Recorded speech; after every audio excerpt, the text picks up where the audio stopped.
You are on YouTube on this video because you want to know how to balance the car tires so they don't vibrate. Let me be very clear. The best way to do it is at a tire shop with one of those specialized machines. But if you want to grow old like me trying, you made it to the right video because I am definitely going to give it another shot.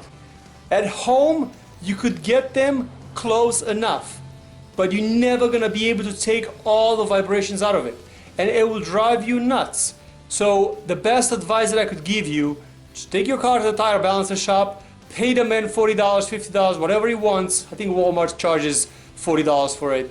Let them do it, go home, and you never have to think about it again. This is my wife's car. We just brought it back. We got the tires balanced at a balance shop, and I put it on my old trusty balancer, and it shows it's right in the middle.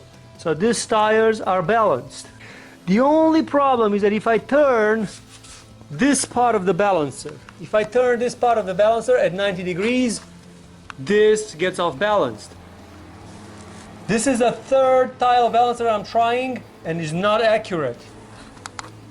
So gravity, it's a beautiful thing, but it's nowhere near as the sensor that they could build into those special machines.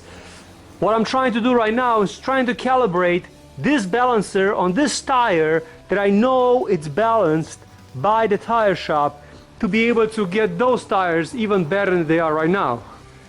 And there it is. I've turned the tire around, and you can see already the bubble is pointing that way because the tire balancer, the bubble balancer, is telling me that it's not balanced at this point. But because I'm insane, there is another way of balancing them. With a ball. So these balls, this is a billiard ball, one of the roundest things that you could buy for very, very cheap. I'm going to try to balance the tire using one of these balls instead of a bubble balancer. See if this one gives me better results. The principle behind balancing with a billiard ball or any kind of round ball is that you're going to get a flat surface. Now I polished the head of this bolt very, very nice and flat. Even if it's in the vise a little bit crooked, it doesn't matter because the ball will always settle in the middle. It will just, if it's too far left or too far right, it will just slide off. So that's what you want to avoid. So obviously you want to put it as straight as possible. But this ball will just sit on top of it, and the tire will sit on top of the ball, and that way this ball will settle right in the middle. And here it is. The ball is right in the middle, and it's balancing on this bolt over here. And this tire should be in balance right now. This ball settles right in the middle of that circle, and because it's round on the other edge, it will settle right to straight. Now, how are you not gonna know which side is heavier? Because you have to figure out which side is heavier. You can't measure from the table because the table is not going to be 100% level. If you put a level on it, you don't know if this level is balanced because this level can have extra weight to the left or extra weight to the right. This is not a balanced level. This will tell you if it's level, but it is not balanced as far as like left to right. So you don't know if this level actually has more weight. Also with these levels, even though they are fairly calibrated, they're not going to be 100%. If you could look at these levels over here, I have complete 3 readings on exactly the same surface. So this one is pointing fairly in the middle.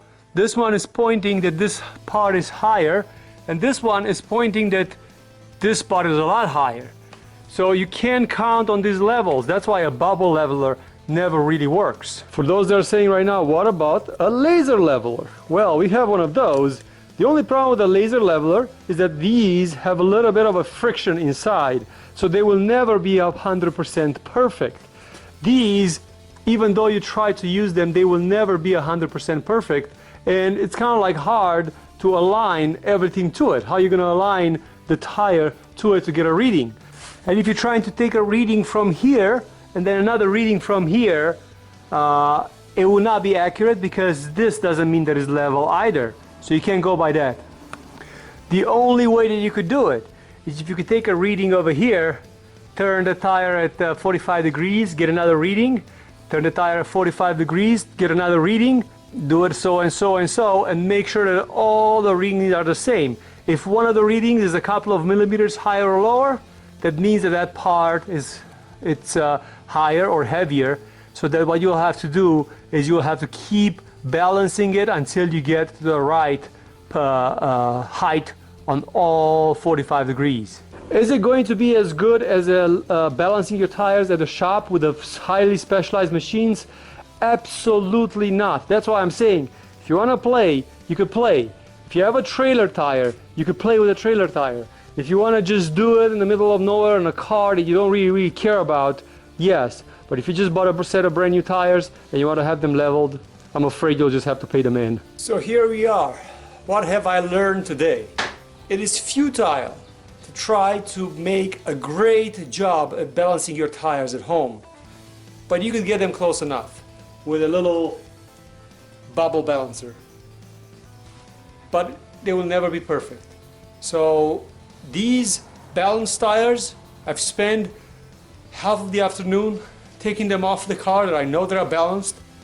Try to gravity balance them with a bubble balancer. The readings are all over the place.